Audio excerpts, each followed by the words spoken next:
let's talk about the main point of this particular pod. The main point of this particular pod is this tweet courtesy of Corteiz, founder CLINT419.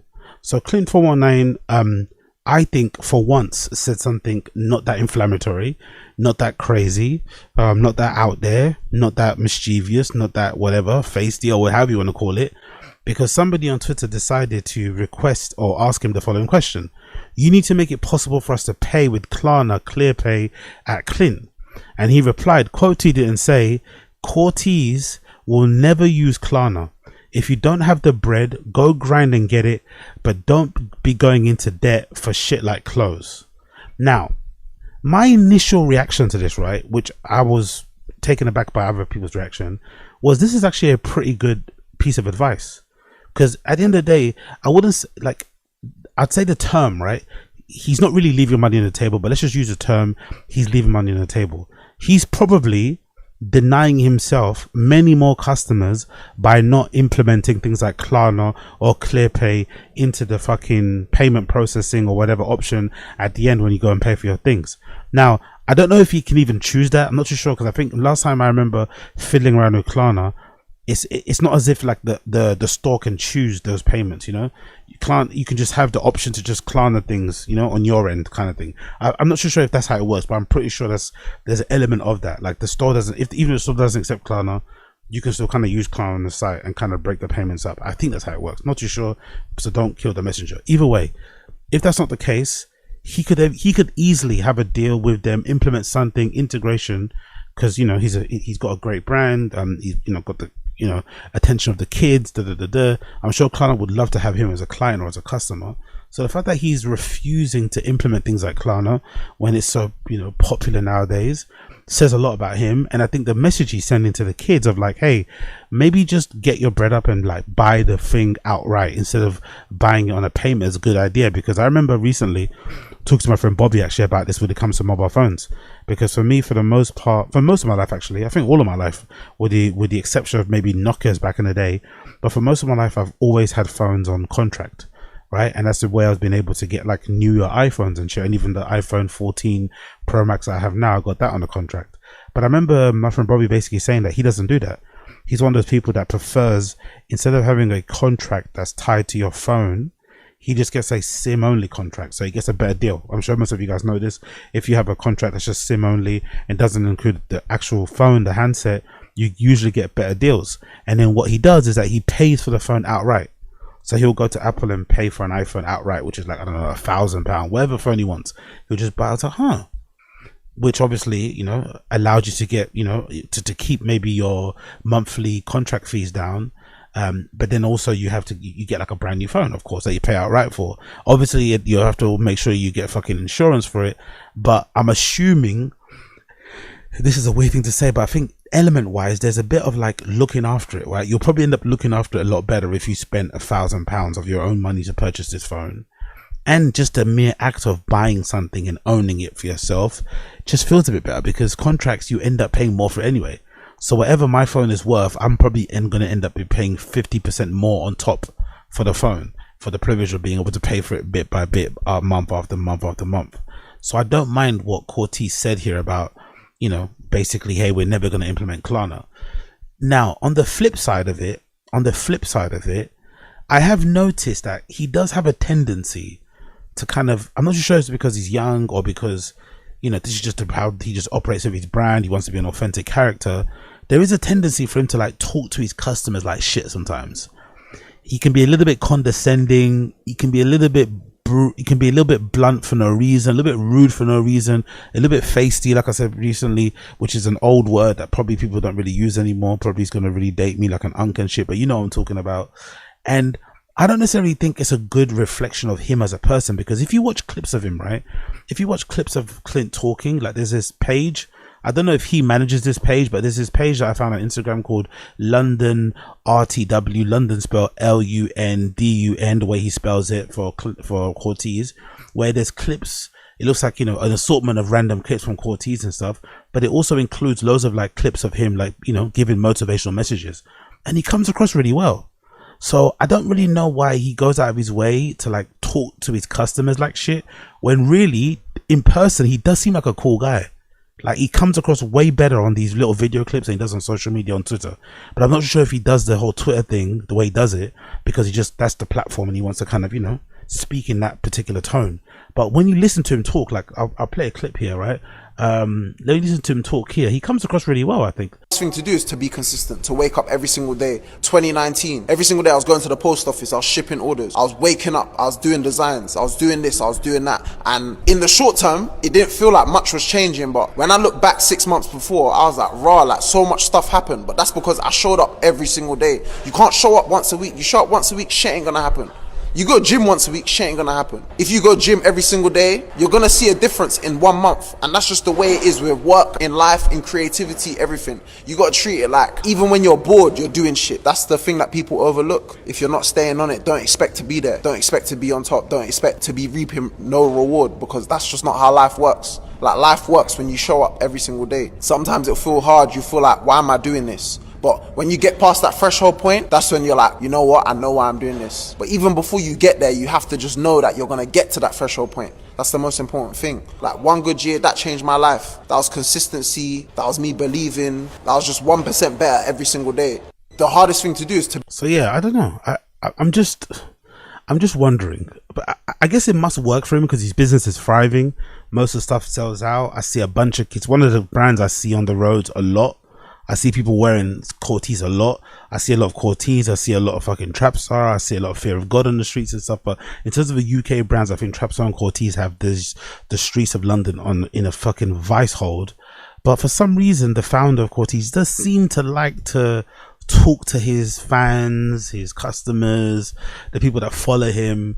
You know, there's a little bit of a condescending, dismissive, rude, whatever, you know, kind of tone that comes across there for some reason. Even though this advice is nothing wrong, but people on Twitter didn't really like it and it went kind of crazy. Some of the replies here, this person says, hey, so Klarna isn't credit, rather debited payments broken down into segments, making it more palatable for those who may have other responsibilities to handle but still want to support your brand and be fly.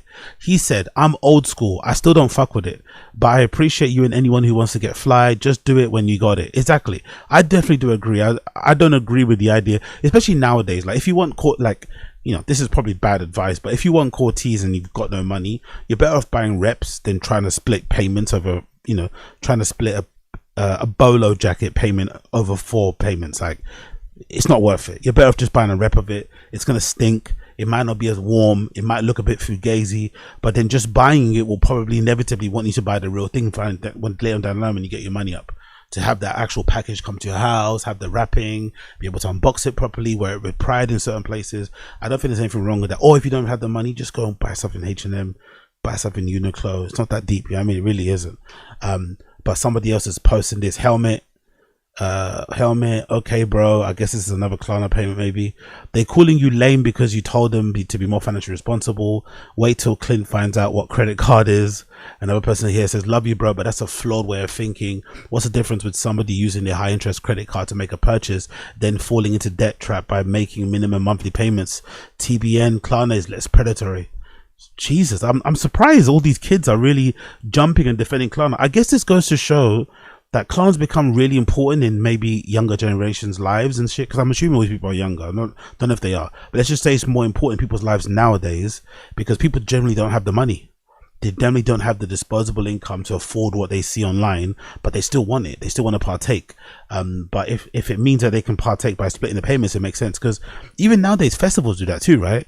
Like, I'd probably be more happy with going on doing a fucking, you know, what's it called, payment plan or whatever, to split my payments and stuff with a festival ticket than I would be for some clothes.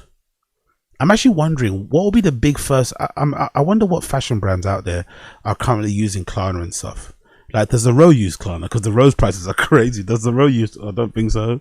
Does Balenciaga use fucking Klarna? Will Yeezy start using Klarna, right? For $20 jackets, will Yeezy start using Klarna? I wonder, man, but I'd much rather spend that with a festival. It's still a bit stupid, to be honest. Like, you know, just save the money. Nowadays, especially festivals, they have early bird things.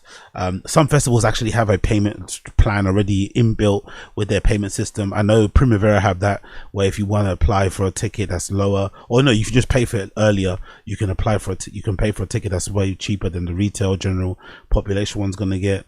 But I don't mind his message here. The Corteiz guy says the Burna Boy of clothing, cancellation pending. See what I mean? So I think people are really not fucking with his arrogance, but I think Clint's arrogance kind of is what makes a brand, though, isn't it? You know, because he's got a real personality, and he's probably one of the there's not many of them, I don't think, especially in that space. There's not many of those kind of founders who are really like, you know, talking about their brand. And one thing I like about him is that he wears his brand. Like, there's not a lot of founders out there that wear their own garms. Like, it's kind of weird. I don't really understand that, but especially, you know, post fucking Virgil Abloh death, you don't really see a lot of founders who are actually the biggest fan of their own work, like how Virgil was. He'd always be wearing his own shit, talking about it a million times. I think one of the only people I think that does it a lot actually is maybe Tyler the Creator, slightly. Tyler the Creator is actually a good you know, representative of his own brand. And you know who also is a good one actually, I came to mind just now, Justin Bieber with his shit, what's it called, Skylark or whatever, right? I feel like he's a really good representative and model for his own brand. Obviously you got people like George Heaton from Represent and stuff, but you know, that's not what I'm talking about now. But yeah, I don't know, man.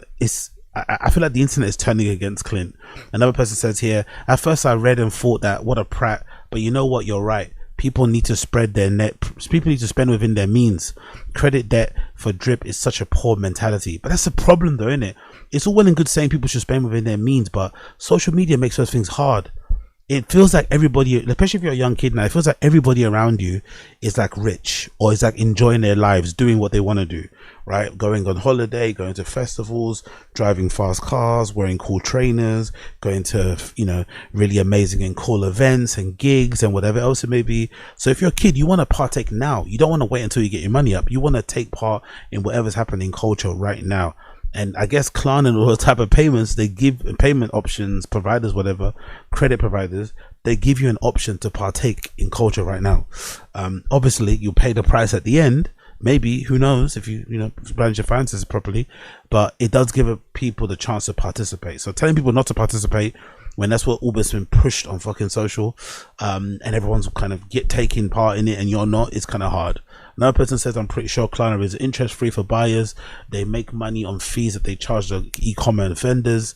This guy is doing too much, waffling too much. Just put Klarna on like everyone other brand, little bro. In other words, he doesn't want to broke people wearing his brand. You see what I mean? No one's liking this, man. You don't get to choose. If a nigga visits your website of Klarna app and orders, he definitely getting your gear and paying it for over 4 months. Even though I don't doing anything or whatever, some facts, great message. All of this over some Shein clothes. Jesus Christ. Can't 100% better than credit cards. Then I think the quote tweets are probably even worse, right? Because usually people go off on the quote tweets. So the quote tweets, I'll go in debt for some Balenci's, never for an IG brand, allow it. I get the message, but if you accept credit cards, this is complete air. Another person says, I used to love your brand and half of my wardrobe is from Corteiz, but I've stopped buying ever since you made fun of that security guard for wanting a free shirt at your event and your consistent dumb takes on social media. Stop ruining your brand by being yourself. LMAO. Jesus Christ. And this also brought me on to one of the things that I remember from him. I was like, you know what?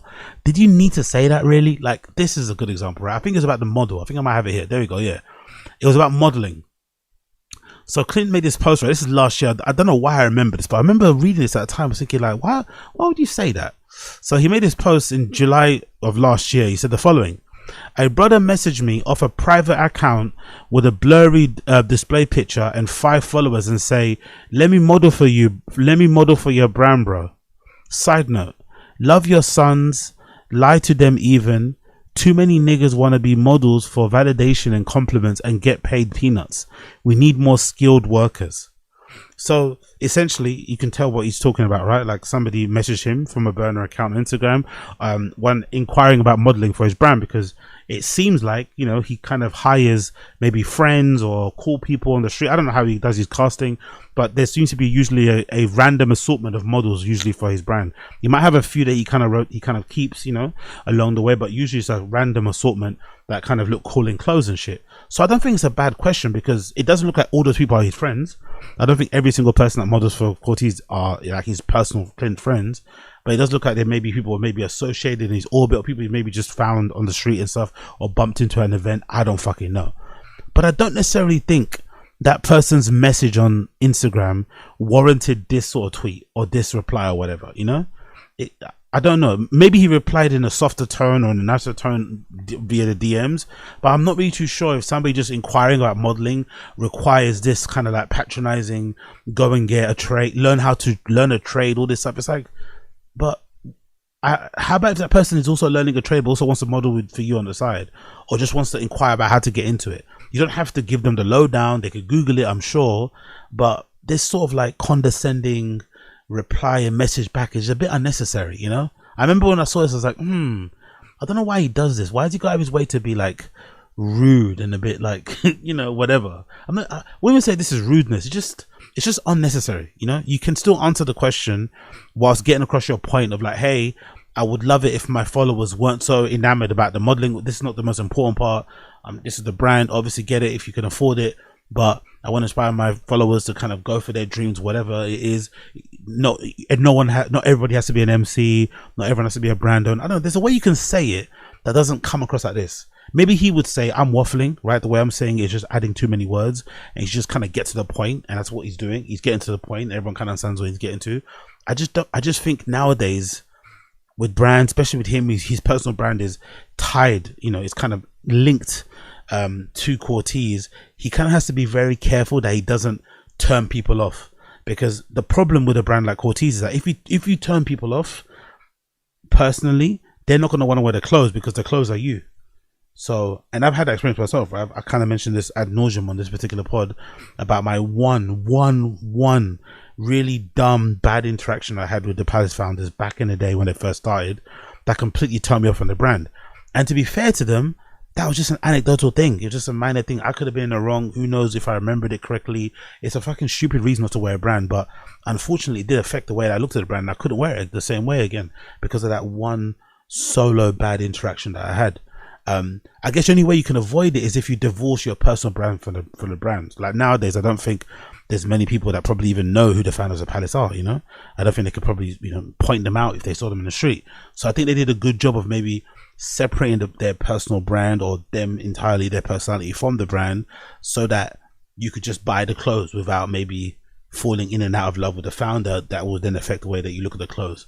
I'm not too sure, but I don't know. I'm just wondering why he seems to do this. Won't accept Klarna but accept credit cards. Another one says real reason is Klarna take a cut from the sale and not the customer. LMAO.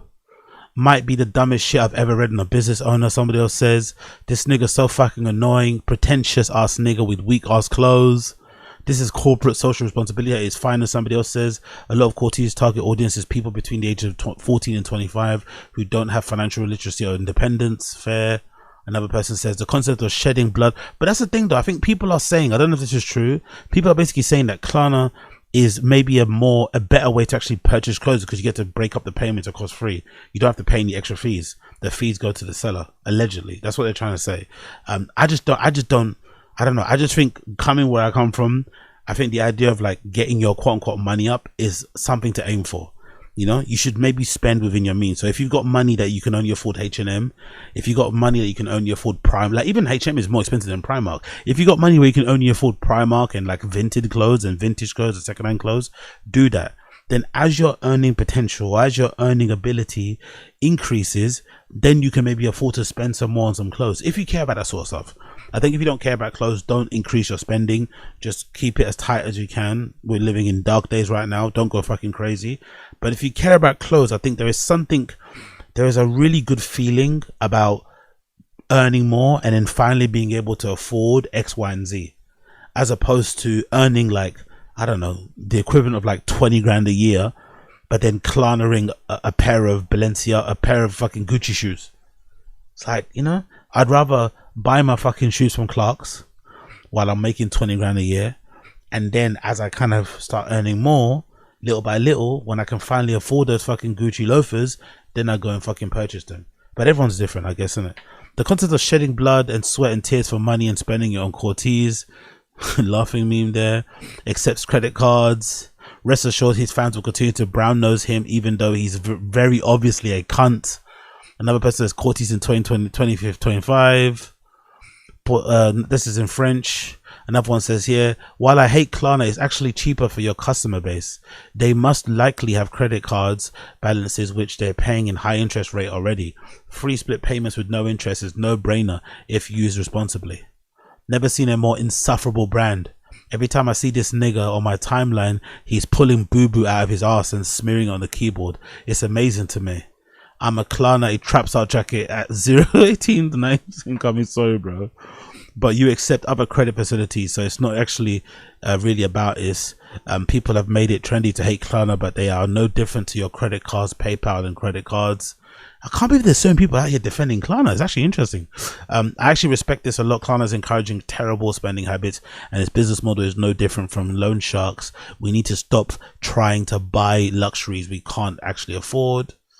Another person says, I'm sorry, I'm sorry, I'm with Clint on this. Young people are getting themselves into debt with these pay later apps, which accrue debt if not paid on time and can eventually affect your credit. Using them or for all your unnecessary things like Ubers, delivering clothes. Yeah, but that's, to be honest, you're a fucking dum-dum if you're fucking Klarnaing your Uber Eats deliveries or your Ubers and your Deliveroos and your come on, like that's ridiculous. I think you should be saving these type of things for like big payments, not fucking Five Guys and shit. Like that's fucking insane. Won't accept Klarna but accepts credit cards. People arguing for Klarna ClearPay should get the taste of leather out of their mouths. I remember when this nigga tried to say he was a fashion nigga because he wore Corteiz, and I laughed and said, ain't that the nigga who always is getting clowned on Twitter? And the rest of the date was silent. Okay. Do you accept credit cards? You take payments by credit card though. So yeah, a lot of people are not really liking this personality. So I'm wondering if this will end up affecting the bottom line sales. I'm wondering. Y'all niggas be elitist losers. I'm not going to explain it further. So I don't know. I wonder why he does that. I'm sure he doesn't give a fuck, but he does seem to go out of his way to talk in a certain manner, a certain tone that seems to rub people up the wrong way, which I've kind of noticed. I'm sure he knows this as well. He doesn't probably give a fuck, but I also wonder if this is just a Twitter thing, because Twitter, you know, is full of people that just want to argue, full of people that just want to get upset about something and get riled up. So maybe this isn't that big of a deal. I personally still think he's doing a good thing by encouraging his fans or potential customers to save up their money, to quote unquote get their money up and then be able to afford to buy it outright. But sometimes the way he says stuff can be a bit mad, and it can be a bit mad, but I guess it is what it is. Big up him though, in general, because there is a new drop of Corteiz stuff that just dropped the other day. Loads of really cool all black stuff that I recommend you probably check out. As you can see here, from like zip up hoodies with Corteiz on the front. Not too sure what's that, what's it say there? Oh, it's just it's a cardigan actually. That's actually, no, sorry, it's a knit hoodie. That's actually really nice. I also like the fact that he does double zips. Not a lot of brands do double zips these days, but I do like the fact that he does double zips. It's a nice way to kind of style your hood, to kind of be able to pull it up a little bit here. Yeah, I don't know, be able to kind of ventilate yourself as well a little bit. I kind of do like that. That's a really nice hoodie actually. It's like a knit it's like a knit basically hoodie, if you kind of can get that in your head. That tracksuit is fucking beautiful. That tracksuit right there is fucking gorgeous. It's got Corteiz coming across diagonally in this sort of like mesh print, and then it's also got Corteiz that wraps around the leg of the pants as well. I'm not sure if that's a drop crotch, that's just the way it's folded, but that's a beautiful, it almost looks like a nylon tracksuit, like a classic nylon tracksuit. You can't go wrong. So nose of less black stuff. I wonder if this is tied to Black Friday. I wonder, but it's a really nice collection. Most of it's black if I'm not mistaken. There's a really cool flight jacket bomber that he's also made. That's got the Alcatraz logo embroidered on the back, also in black in tonal. There's a nice jumper here as well. No, another sweater too, actually. The front has screen prints of Rules of the World and, you know, in different languages, I think, right? And then it's also got Corteiz on the back as well, embroidered, which is a nice little touch. There's another, is that another tracksuit? Oh, this is a really nice tracksuit, actually. I don't mind this at all. Look at that tracksuit with like the red zip pulls. That's beautiful. And I really like the paneling also on the track pants. The track pants have this like panel at the front, this really long sleeve, this really like, you know, top to bottom seam. Oh, it's actually a zip. I take it back, it's a zip. So I wonder if that ventilates. I wonder if there's like mesh behind it. If you unzip that, I wonder if there's like a mesh behind the actual thing. That's actually really cool. I don't mind that in the slightest. Really fucking cool. Oh, that's actually nice, isn't it? It's a line. It looks like a liner. So you know what people wear now? It's really trendy nowadays. So I've got a couple of these with my No Native and This Never That jackets. They have a lot of these like jackets that have like liners on the inside, and this is like a liner that you can wear as a jacket itself separately, but it's covered in Corteiz Alcatraz logo in it as well, which is a really nice touch, really clever kind of flip. I like that. I've not seen that before, because I've got one exactly like this from No Native, sorry, that's in olive green, that just doesn't have the Corteiz logo. So it's a really clever little flip that someone did there. Big up the designer that did that. That's fucking amazing. I ain't mad at that at all. Another tracksuit. Again, loads of tracksuits for this collection. Oh, look at the back of that. This kind of reminds me of True Religion. I don't know what that print is called, but it's like a True Religion type of upholstery, right? A True Religion type of a pleat, where you have the fact, where you have the letter sign of stitched on top of another stitch, and it's tonal, sorry, and it's contrasting. That's a really cool little design there, but it definitely does remind me a little bit of True Religion. Another thing that I always love about Corteiz, I'm always going to, you know, give them props for, is the fact that they don't have elasticated hems. No elasticated hems. I like that. It's just nice and flat, nice and straight. And I think some of them have like little strings that you can kind of pull, but most of it's flat like that. I'm not mad at it in the slightest. What's that? Oh, these are little scullies, right? That all the kids are wearing, random loads of scullies with Corteiz logo, right, with a star logo there. I ain't mad at that at all. And that's about it. And then obviously there's some model pictures too. Yeah, that tracksuit is heavy, man. So the Texas 3M, you can't go wrong with that. That's actually a really good idea as well. The Texas 3M is wearing 97s that glow up in the dark. Oof, you can't go wrong. Oh, I didn't see that. Is that like a puff? What is that? Is that like a patchwork flannel thing? I didn't see that in the spread. That looks fucking sick. It's got the little Corteiz embroidery there too. That patchwork flannel is fucking great. Palace did one recently. Obviously Burberry did one back in the day too. There's that True Religion-esque type of tracksuit, the sweat one. That's the thing I was mentioning before. Oh, I don't like the material, to be fair. This particular tracksuit I like. I don't mind the style, but I don't like the material. The material is kind of ugly. It's almost like a nylon type of material, isn't it? I don't like that. It shines too much for me. What else do we have here? There's the flight jacket. Yeah, that flight jacket looks heavy. That flight jacket looks fucking hard. Again, this is all produced in-house, you know. This looks just as good as something you get from Alpha Industries in terms of a shape. Don't know whether it's going to be the same in terms of quality, fit, but this looks just as good as something that you get from Alpha Industries or from Scott. Like, big up fucking Corteiz for doing this all in-house, man. This is very impressive. Very, very, very fucking impressive. There's the other tracksuit, which I also didn't see. That's a nice one. Actually, kind of reminds me a bit of Sean John. There, don't mind that also. And another tracksuit too, with the sweat and the sweatpants. Not bad at that at all in the slightest. Oh, we got some denim as well. I don't mind the denim. The denim is actually pretty nice here. That logo, that's sort of like a flamenco logo, right? The one that's like a crest or whatever. That's actually looking, that looks really cool the way they've done it here. It's sort of oversized and it's covering the back pocket and covering the front pocket of this particular denim jacket too. That style of denim jacket, I forgot what the number is. Is it 101? I don't know what the number, the style of it is called in particular. I think I saw a couple of pictures of Nigo wearing a lot of these, but this is really nice as well. It's kind of a more of a sleek, simpler silhouette. Doesn't have the two front pockets, usually have only one on one side. And it kind of fits less boxy and bulkier as well. I don't mind that. It looks like raw selvage as well, if I'm not mistaken, right? So yeah, not mad at that in the slightest. There's a rugby top. Oh, I feel like everyone's doing this flip to this season, isn't it? Or just in general. I feel like there's so many shooter brands that have done a flip on this classic like rugby polo. Obviously the one I love the most is maybe, I think Moaloa's done one, right? I think her one's really fucking cool. But I feel like I've seen a lot of brands do their flip of the classic rugby polo. That's a really nice one as well. With the crest, number 18, Corteiz there. I'm assuming 18 for when the brand was founded, maybe 2018. I'm not too sure. Oh, that's the liner, isn't it? That jacket is not bad. That might be one of the hardest pieces in the collection. I'm not gonna lie. That slightly is a win. With a little embroidery, with the pattern of embroidery of the Alcatraz logo. That looks fucking crazy. And of course, there's that shirt with the rules of the world. Not mad at that, with the Scully on, and then that's it, right? Yeah. So big up Corteiz. Is a lot of it sold out? Let's see. Is most of it? Oh, there's the patchwork thing I was talking about. The black patchwork. Oh, yeah. This is one of the hardest pieces they've done, bro. That collar bolo down jacket is harder than hard. Classic coat plus bolo there. This what's that? Gorilla's fishtail parka isn't too shabby. The denim jacket is there as well. The tracksuit is there. Rah, surprisingly, a lot of it's not sold out. Okay, I ain't mad at that. Also comes in green. The track pants available too, right? In all the colors. Okay, cool. Most of it's not sold out. So I wonder if that little rude back and forth has actually impacted sales. I doubt it, but a lot of it's still available. A lot of this black collection is still available. And they usually only do limited drops, right? What do they say here?